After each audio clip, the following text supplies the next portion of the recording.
이어서 더불어민주당으로 가보겠습니다. 김부겸 상임공동선대위원장입니다. 전화로 만나보도록 하겠습니다. 위원장님 안녕하세요. 네, 안녕하십니까. 김부겸입니다. 예. 자, 위원장님. 예. 이 어제요. 윤석열 대통령하고 박단 정공이 비대위원장이 만났는데 예, 예. 그거 어떻게 평가하십니까? 만남의 결과를. 아유, 그래도 우선 이 정말 의료 대란이 될 수도 있는 그 위기에서 그나마 다행한 일이라고 보고요. 예. 뭐 어쨌든 이제 대통령이 좀 물꼬를 터줬으니까 복지부라든가 이런 의료 단체들도 전부 나서서 이번 기회에 문제를 해결하도록 적극 좀 나서야 될 것 같습니다. 알겠습니다. 그런데요, 어쨌든 이 의료 정원 문제 이게 이제 총선 전국에 딱 걸려서 이 문제에 대해서 여야가 뭐 유불리를 따질 수밖에 없을 것 같은데 어제 그 만남 이후의 모습을 보고 어떤 생각이 드셨어요? 요게 국민의힘에게 좀 유리하게 작용하겠다 이런 판단이 드셨나요? 아니면은 그렇지 않을 거다라는 판단이 드셨나요? 현실적으로. 제가 그렇게 일일이 다 어떻게 알겠습니까만은, 예. 이것도 이제 한 요인이 되긴 되겠죠. 네. 그러나 이제 국민들이 그나마 좀 안심을 하지 않겠습니까? 그래서 선거 결과가 이게 영향을 크게 미칠 것 같지는 않고요. 예. 그래도 우리 국가적인 여러 가지 과제 중에 하나가 그래도 해결의 실마리를 푸는 것은 다행인 거죠. 예. 알겠습니다. 위원장님도 사전 투표를 하시나요? 예, 지금 오늘 사전 투표를 하려고 예. 분당의 이광재 후보를 돕기 위해서 지금 제가 이 분당에 와 있습니다. 예. 그럼 분당에서 이제 이광재 후보 지원하시고 분당에서 하실 거군요. 예. 여기서 사전 투표를 하려고 합니다. 예. 그 이재명 대표는 대전에서 한다고 하던데. 아마 예. 오늘 충청도 지원 일정이 있는 것으로 알고 있습니다. 예. 우리 김부겸 위원장의 분당, 그 다음에 이재명 대표의 대전, 장소를 그렇게 고른데 어떤 특별한 의미가 있을까요? 자연스럽게 또 오늘 저는 또 이렇게 이곳 성남, 안양, 부천 요 지역을 오늘 저는 지원 나왔고요. 예. 이 대표는 오늘 충청도 지역을 지원하는 걸로 알고 있습니다. 그래서 자연스럽게 동선에서 마주친 것이고요. 예. 알겠습니다. 지금 언론 보도 보니까 김부겸 선대위원장은 부울경 쪽에 공을 좀 많이 들이시는 거로 이제 보도가 좀 되던데. 예. 어떻습니까? 제가 한 인터뷰 보니까요. 경남의 16석 중에서 절반을 기대한다. 이렇게 말씀하신 걸로 제가 봤는데. 제가 그게 무리가 아닌 게요. 예. 우리 후보자들이 어느 때보다도 아주 용기 백배에서 뛰고 있고요. 네. 이 지역에도 역시 이제 뭔가 미래에 대한 꿈들을 이 정부 들어와서 부울경 메가시티라든가 이런 그림들을 전부 다 말하자면 무산시켰어요. 예. 거기에 대한 반발, 그리고 또 역시 지역 경제가 어렵다라는 데 대한 그런 반발이 있습니다. 또 그것도 그렇지만 우선 노무현, 문재인 전 대통령들이 두드렸고 또 우리 후보들이 어떤 분들은 거기서 20년 넘게 거기서 도전하고 또 떨어지고 계속 도전했거든요. 예. 이런 부분에다가 또 이제 지난번에 지방선거 때 우리가 당선자를 냈던 기억이 있잖아요. 예. 그래서 이 단체장이라든가 혹은 시도의회 의장이라든가 이른바 검증된 일꾼들이 많이 생긴 거예요. 후보자들이. 그래서 아마 이 지역민들이 이제 우리 민주당 후보자들에 대한 기대, 격려 이런 것들이 많이 올라오고 있는 것 같습니다. 위원장님, 그러면 위원장님과 민주당의 분석대로 하면 이 PK 지역에 민주당이 그래도 전통적으로 좀 해볼 만하다고 했던 이 낙동강 벨트 그거 외에 그동안 좀 불리했던 경남 내륙 지방이라든지 부산 해안가 이쪽도 해볼 만하다 이런 판단하고 계신 지금 거예요? 동부산 지역뿐 아니라 이게 진주라든가 이런 쪽도 우리 후보자들이 다들 경력들이 좀 말하자면 믿음직해요. 그러다 보니까 또 지난번에 이제 단체장을 지낸 경력들 이러다 보니까 이 지역의 오랜 말하자면 민주당이나 혹은 이쪽 지역의 우리 야권 후보들이 그동안 쌓아놓은 실력들 이런 것들이 지금 뭉쳐서 시너지를 내는 것 같습니다. 예, 알겠습니다.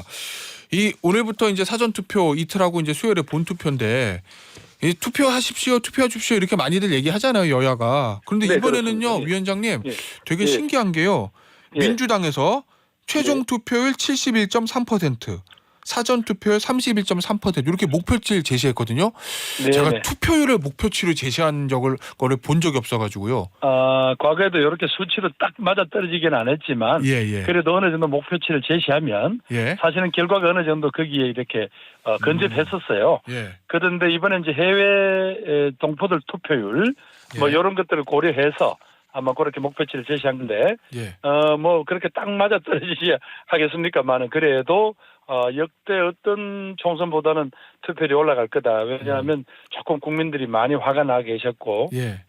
지금 뭔가 변화를 만들어야 되는 그런 절박성 같은 거 그런 게 느껴졌기 때문에 예. 저희들이 그 정도 목표치를 제시한 겁니다. 예. 그래서 말씀인데요, 위원장님. 네. 단순히 예, 그냥 예. 뭐 원론적으로 투표해 주십시오 뭐 이게 아니라 뭔가 예. 투표율이 어느 정도 이상이면 민주당에게 유리하다 이렇게 판단하시는 이유가 있을까요?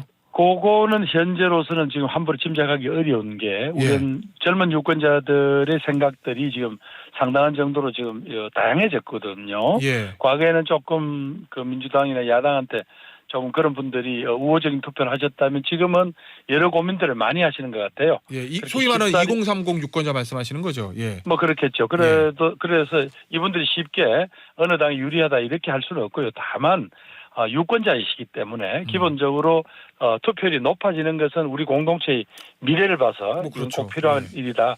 예. 뭐 그런 말씀이죠. 예. 알겠습니다. 일종의 그럼 민주당은 이 총선 마지막까지 이 정권 심판론, 이 정권 심판을 원하시는 유권자들을 다 투표장으로 끌어모으겠다. 이게 이제 마지막까지 밀고 계신 전략인 거죠. 그렇죠. 거기에다가 이제 조금 말하자면 좀 까탈스러운 우리 이제 중도층이라든가 무당층은 거기에다 뭘 좀 더 후보자들의 매력이라든가 혹은 민주당의 좀 더 책임지는 자세, 그냥 비판자로 머무는 게 아니라 민주당도 이런 문제에 대해서 함께 책임을 져보겠습니다든가 이런 좀 이렇게 믿음직한 목소리를 할까 자세 이런 걸 기다리고 있거든요. 그래서 각 후보자들 보고 마지막 순간까지 자신의 강점과 매력 이걸 가지고 자세를 낮춰서 호소하라. 그렇게 이제 말씀드리고 있죠. 알겠습니다. 이 목표 의석수는 얼마로 잡고 계세요, 위원장님? 분명히 말씀드리지만 저희들이 원내 일당이 되는 게 목표죠. 그래야 원 구성에 있어서 말하자면 민주당이 주도권을 쥐어야만 정부 여당의 이 어떤 독선과 독주를 할까 이거를 어느 정도 견제할 수 있잖아요. 여전히 이제 집행권은 대통령과 정부가 갖고 있으니까 적어도 국회에서만큼은 야당이 주도권을 쥐고 적절히 견제도 하고 협력도 하는 그런 그림이 제일 좋은 거죠. 아니 여당에서는 계속 그 얘기하잖아요. 여당 이제 지지층을 향해서 투표를 안 해주시면 안 하시면 개헌 저지선이 무너집니다. 대통령 탄핵될 수도 있고요. 개헌 통해서 자유민주주의에서 자유가 빠질 수도 있습니다. 이 얘기 계속 하거든요. 여당의 메시지는 어떻게 되십니까? 지금까지 뭐 항상 그 정치권에서 또 그 선거 때 나오는 이야기들 중에 나중에 사실로 밝혀진 거는 거의 없지 않습니까? 그러니까 뭐 조금 엄살이 좀 지나치다라는 말씀 드리고 또 그런 식으로 국민들을 사실상 이렇게 협박하듯이 해서 무슨 선거 결과가 의미가 있겠어요. 오히려 그거보다도 정부 여당은 여러 가지 집행권이 있잖아요. 또 정책을 쓸 수 있는 수단도 있고. 그러니까 저희들보다도 더 훨씬 더 매력적이고 현실 가능한 그런 어떤 정책 패키지를 지금 며칠 안 남았습니다만 그런 걸 가지고 오히려 국민들을 이렇게 호소하는 게 훨씬 더 나을 것이다. 뭐 선거를 많이 치러본 제가 보기에 오히려 그런 게 위협적이지. 이렇게 뭐 좀 약간 엄살성 이런 부분들은 글쎄 별로 설득이 없는 것 같습니다. 그러면 지금 저 일각에서 나오고 있는 야권, 민주당 단독은 아니더라도 야권 전체로 보면 200석 할 수도 있다. 이거 잘못된 예상입니까? 그것도 전혀 사실과 다릅니다. 우리 정치 지형이 잘 아시겠습니다만은 예전이 51대 49 팽팽한 구도예요. 그때마다 민심이 약간씩 어느 한쪽에다 힘을 실어주는 거지 일방적으로 그렇게 어느 한쪽에 쏠리게 그런 적이 없었습니다. 지금까지 한 번도 그런 선거 결과가 없었거든요. 지난번에는 코로나19라는 세계적인 재앙을 극복하라고 여당인 문재인 정부의 힘을 실어준 건 사실이지만 그 외에는 노무현 대통령 탄핵 때도 겨우 저희들이 152석을 되거든요. 그럴 만큼의 어떤 정치적 큰 어떤 충격적인 사건이 지금 있는 게 아니잖아요. 결국은 마지막에 가면 양쪽 지지층들은 결집할 것이고 거기에 이제 그동안 여러 가지 고민을 하시던 이 중도층, 무당층 이런 분들이 이제 마지막에 결심을 하시겠죠. 그때까지는 아무도 모릅니다. 지금 한 40군데 정도에서 지금 한 3%에서 4% 사이로 지금 여론조사가 왔다 갔다 하잖아요. 이런 지역은 뭐 정말 모릅니다. 끝까지 모른다. 알겠습니다. 네네. 그래서 결국 이제 마지막에 이제 변수로 떠오른 것 중에 하나가 이 양문석 후보하고 김준혁 후보 얘기인데 예. 이 위원장님, 뭐 양문석 후보에 대해서는 일단 본인 사과하고 당에서도 문제 있다고 얘기를 한 것 같습니다. 근데 예. 이 금감원이 지금 공동검사 실시한 거 이걸 가지고 어제 그제 민주당 논평을 보니까 왜 선거를 개입하냐 이런 취지의 얘기들을 하거든요. 그 문제가 있다고 보시는 겁니까? 예, 새마을금고 중앙에는 예. 이제 말하자면 검사권이 있고 지휘권이 있으니까 네. 뭐 검사할 수 있겠는데 굳이 정부기관인 금감원이 왜 여기에 뛰어들었느냐 하는 예. 그런 문제 제기니까 괜히 오해받을 짓 하지 마라 그랬더니 또 뭐 물타기 비슷하게 유사 사례가 많았습니다. 뭐 그렇게 이야기를 하는데 예. 막 그럼에도 불구하고 예. 뭐 어쨌든 절차를 진행을 하겠다고 그러니까 뭐 지켜보죠. 다만 예. 이 문제에 대해서는 당에서도 여러 가지 유감스럽다는 거 하고 또 후보도 예. 여러 가지 사과를 했으니까 요거는 뭐 국민 심판을 기다려 보는 게 좋을 것 같습니다. 혹시 이 양문석 후보나 김준혁 후보의 문제가 수도권 격전지 판세에 좀 불리하게 작용할 거다 이런 혹시 염려나 이런 건 없으십니까? 저희들도 뭐 그런 걱정을 하고 있습니다만 그래서 후보들이 예. 더 진정성 있는 사과하고 예. 또 해명할 것은 해명하고 또 뭐 그렇게 하는 게 좋겠다. 예. 그리고 당에서도 필요하면 그분들한테 그런 사과하거나 이런 조치를 취하겠습니다. 예. 이미 사전 투표가 시작됐으니까 공천 취소나 뭐 자진 사퇴 유도 이런 건 없다는 말씀이신 거죠? 예, 지금은 뭐 그건 현실적으로 불가능한 것 같습니다. 예. 알겠습니다. 오늘 김부겸 선대위원장 나오셨으니까 좀 반론 기회를 좀 드려야 될 것 같은데 아시겠지만 네네. 어제 저희 국민의힘의 2조 심판특별위원회 신지호 위원장 전화 인터뷰했는데 예. 그런 문제를 제기했습니다. 우리 김부겸 위원장이 양문석 후보 대출에 관여했을 거라는 의심이 든다. 라는 이제 의혹을 제기했거든요. 그 부분에 대해서 반론이 있으시다면요. 예, 뭐 글쎄 워낙 소설 같은 이야기고 아무리 선거 때지만 이렇게 막 던지도 되는지 모르겠습니다만 핵심은 제가 말하자면 지역구 국회의원으로서 그 대출에 영향을 미쳤거나 혹은 제 후배인 윤모 씨요? 예, 그분 이제 말하자면 그 사회이사 비슷한 걸로 있는 분인데 그분이 대출에 영향을 미쳤을 것이다. 뭐 이렇게 소설을 썼는데 네. 근데 어제 뭐 검사 결과 중간 검사 결과입니다. 나왔습니다만은 그게 무슨 대출 모집인을 통해서 연결된 거래라는 거 아니에요? 네. 말하자면 양문석 대출 자체가. 예. 그런데 제가 지금 뭐 대출 모집인 활동을 한 적은 없거든요. 예. 예, 그렇게 말씀드리겠습니다. 예. 알겠습니다. 마지막 좀 질문이 될 것 같은데요.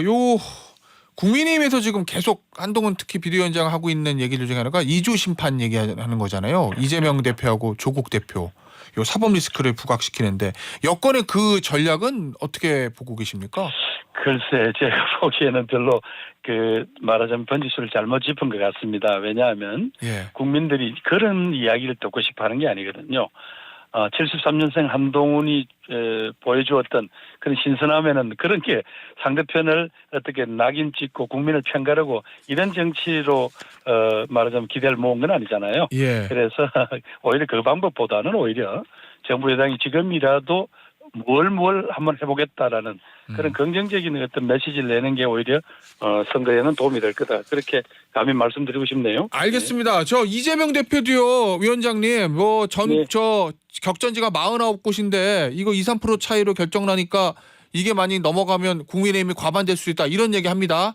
자, 지금 오늘 사전투표고 본투표까지 며칠 안 남았는데 마지막 민주당의 전략 뭐가 있을까요? 선거에서 제일 중요한 전략은 정말로 후보자의 끝까지 바로 그 주권자인 국민의 표심을 잡을 수 있는 자신의 진정성과 노력, 그 다음에 그 겸손한 어떤 말하자면 눈빛이라 할까요? 그런 부분들이 그분들한테 전달돼야 됩니다. 우리들의 늘 해주시던 그 고정 지지층들의 환호에 매몰돼서는 안 됩니다. 끝까지 마지막 순간까지 최선을 다해주기를 또 국민 여러분께서는 저희 민주당이 내건 심판론에다가 민주당이 앞으로 국정 운영에서 저희들도 책임을 나누는 그런 적극적 자세를 취하겠다는 걸 호소드립니다. 민주당 한 번 더 도와주십시오.